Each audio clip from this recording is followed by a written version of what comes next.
bir anda orada 200-300 nəfər yığılıb Allaha dua edirlər ki, Şair Zəlimxanla da əlaqə saxlayırlar ki, 10 dəqiqədən sonra Şair Zəlimxan operasiyaya girir.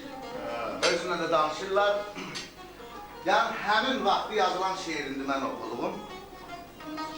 Ey qərib məmləkət, ey qürbət diyar, demə yollarımı azıb gəlmişəm. Alnıma nə yazıb Allahı bilər, mən öz dastanımı yazıb gəlmişəm.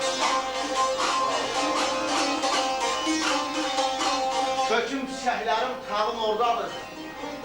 Mən burada xəstəyəm, sağım oradadır.